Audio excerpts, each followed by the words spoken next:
Hi everyone, this is Module 13, Part 1, the atmosphere. Go ahead and get your textbook out and your notes and you can follow me along. I'll just go through this chapter, or the first part of the chapter pretty quickly, and you can take notes as we go along, but make sure that you're doing the reading because that's the most important thing. So we'll start out your textbook, Module 13, page 467. What is atmosphere? So atmosphere is the mass of air surrounding a planet, and it's the protective boundary between Earth and space. 99% of our dry air is composed of nitrogen gas and oxygen gas. Air also contains water vapor. The amount varies by temperature. The warmer the air, the more moisture it contains, because there's more evaporation happening. The hot air expands and it rises up, and then cool air contracts and it gets denser and it sinks. And so do you remember some of the other gases in our atmosphere? There's a whole list of them in your textbook. There's argon, carbon dioxide. Here's argon. You're not going to find carbon dioxide on the periodic table because it's made of carbon and oxygen. And then you have neon, which is right above argon. There's helium in our air. There's methane, which is carbon and hydrogen over here, CH4. There's krypton. Krypton is right here. And there's just hydrogen gas right there. The two gases that are essential for life that are in our atmosphere are oxygen and carbon dioxide. Okay, you'll learn about why those are important more in Module 14. And our atmosphere is very useful. Our atmosphere is needed for the water cycle. We wouldn't have fresh water raining down on Spokane if we didn't have the atmosphere, right? The atmosphere also shields us from meteoroids from space by burning them up before they're hitting the surface. And how is this done? Well, there's enough molecules to cause friction and create heat. The frictional force against the motion of the meteor is what causes that heat, and it burns these up before they get to us. Our atmosphere also protects us from the sun's stronger UV rays, and our atmosphere regulates temperatures to a narrow range that can support life on Earth so that it's not boiling hot during the day and freezing at night. Okay, the carbon dioxide in our atmosphere has some functions. First of all, they provide the means by which plants can synthesize their own food, and then they produce oxygen.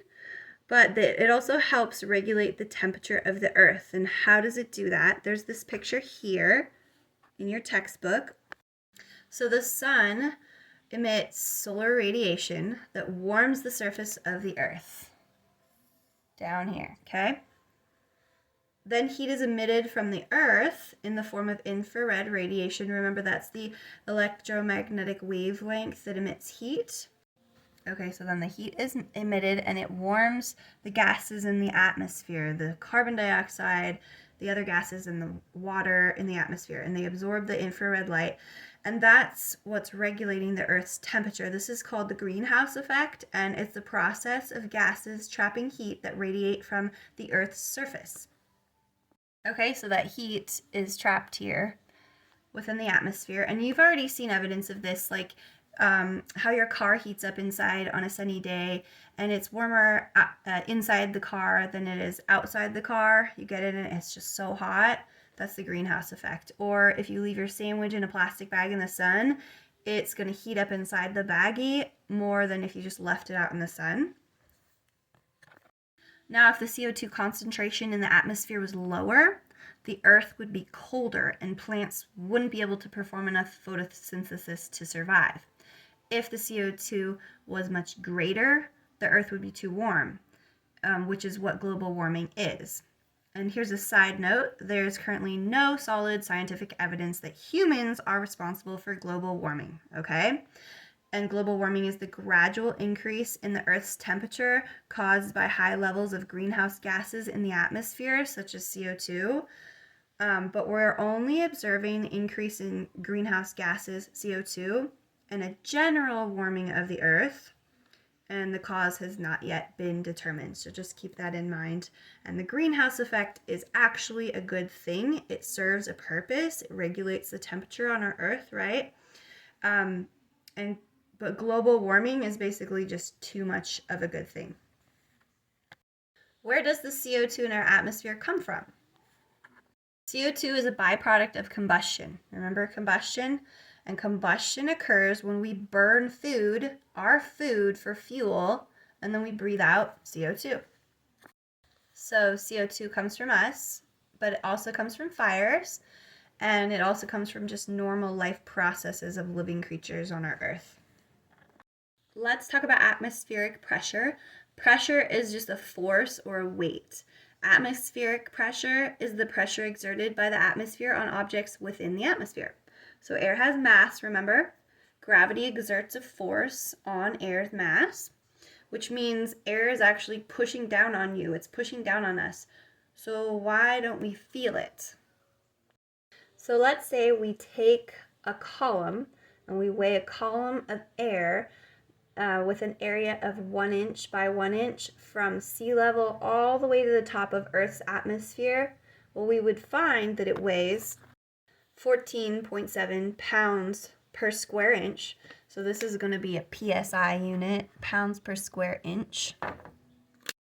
At sea level, every square inch of the Earth is being pressed down with an average weight of 14.7 pounds.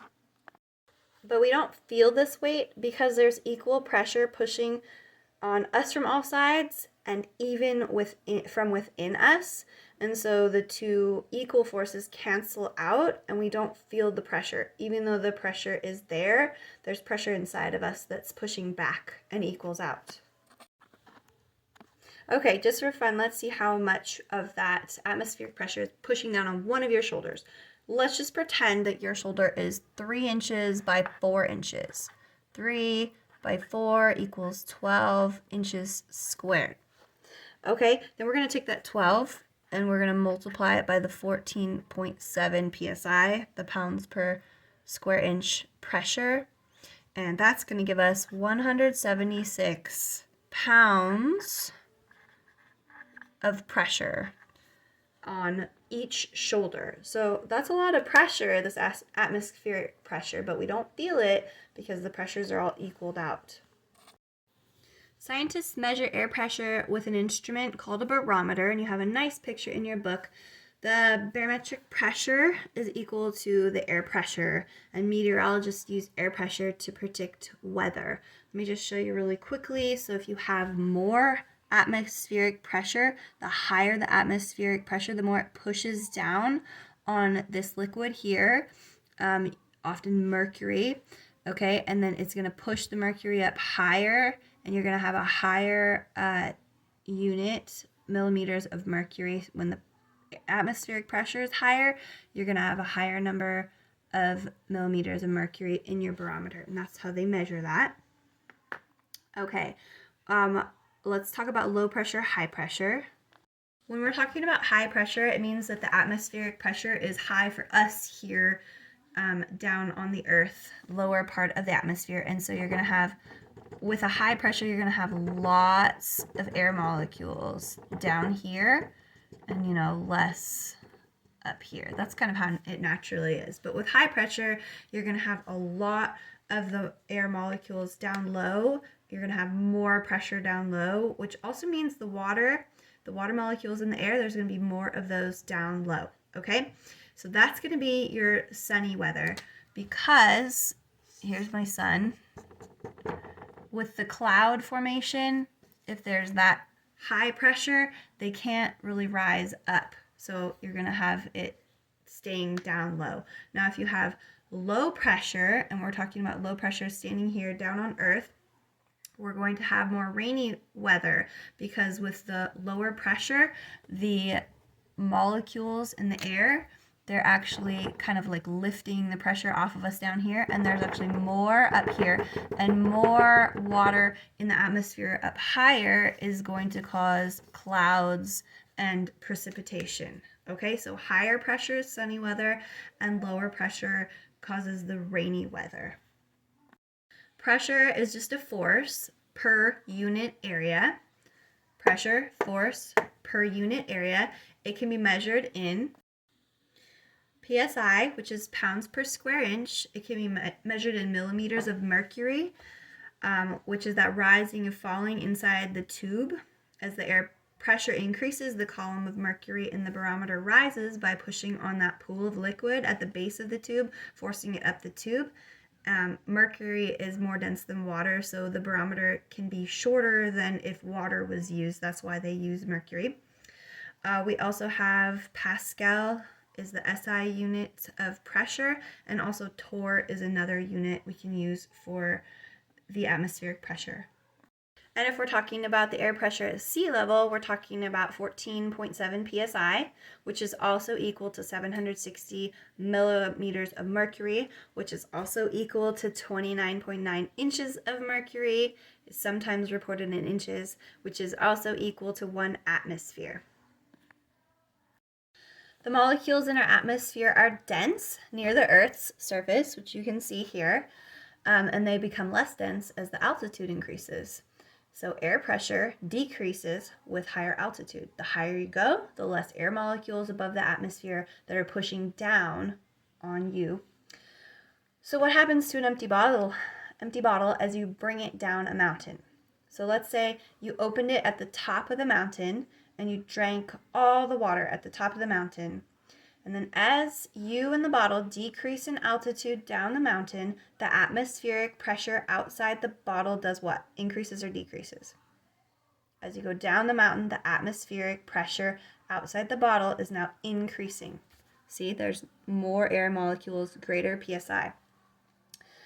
The pressure inside the bottle stays the same, but now comparatively it's less. The pressure's less inside the bottle, and the bottle starts to get crushed in. The opposite happens if you bring bottled things at a lower elevation and transport those things to a higher elevation. So if you've ever visited Colorado Springs or even in Denver in Colorado, if you get a lotion from the store that was packaged at a lower elevation, because Colorado Springs and Denver, they're at a higher elevation than us. We used to live in Colorado Springs at about 7,000 foot elevation, and sea level is 0, but we live at like 2,500 feet elevation. So it's a high elevation, and if you open a lotion from the store, it will often explode because there's so much pressure inside of it. It's also more difficult to hike or play sports in Colorado or Denver if you come from sea level and then you're visiting there, because you're used to all of these oxygen molecules at your lower sea level altitude. And then you come up to a higher altitude and there's actually less oxygen in the air up there. Actually, 2 of my babies, when they were born at that 7,000 foot elevation above sea level, they had to be on oxygen for a few months from a tank after they were born, because there's just less oxygen in the atmosphere there. So there's less density of oxygen in the air the higher you go. And just remember that hikers of Mount Everest have to bring their own oxygen supply because of this. All right, let's review. How does the atmosphere protect life on Earth? Do you remember?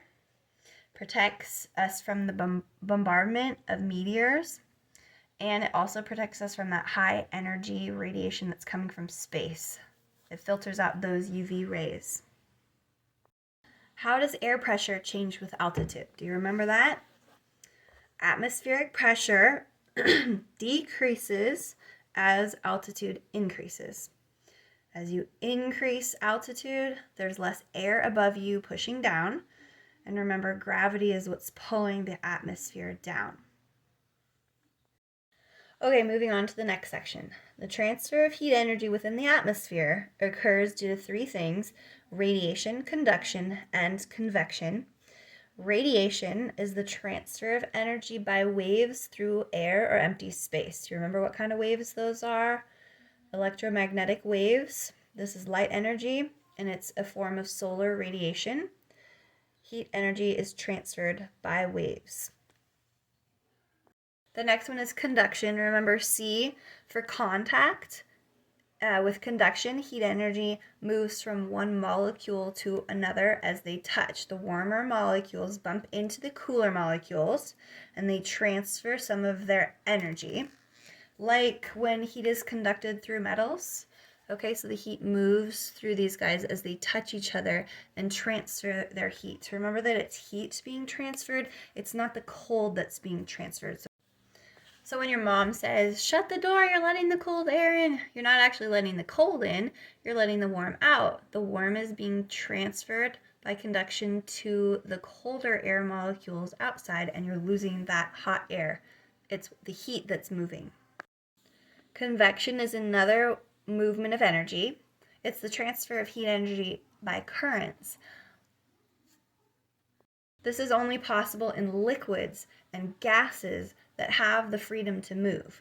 So air near the Earth's surface is warmed by heat radiating from the ground. The warmer air is less dense because the molecules are moving faster and they're spreading out, and so it rises. It rises up. Okay? Then the air cools and it condenses, and then it sinks back down to the surface. Okay, so this is a convection current, and it's responsible for many weather conditions. The rising and falling of that warm air going up, and then the cooler air condensing and coming down.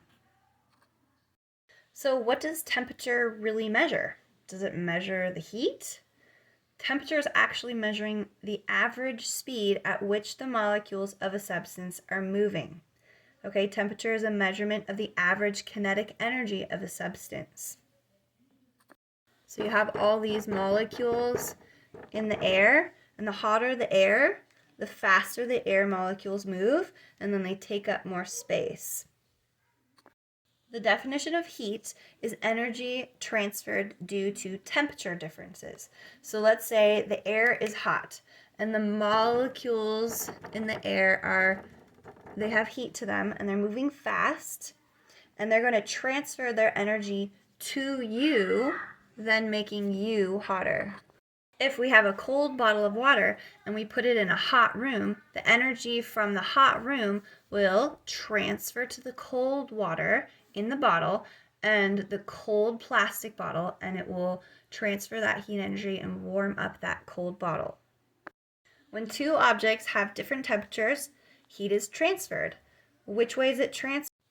The cooler object gets warmer until the two have the same temperature. Heat energy always flows from the warmer object to the cooler object. Let's talk about a thermometer. If you put a thermometer in a substance, the molecules of the substance are moving and they're striking each other, and the molecules inside of the thermometer are moving and striking and colliding with each other as well. If the molecules in the substance that you put the thermometer in are faster, energy is transferred to the molecules in the thermometer, and then the molecules in the thermometer begin to take up more volume and they spread apart, okay? So they're going to move up the thermometer and the column rises. The opposite happens if energy from the thermometer is transferred to the liquid. So temperature is a measure of the energy of random motion in a substance's molecules. Okay, you're going to do your notes and finish the on your own questions. And that's all for this video. Thanks for watching.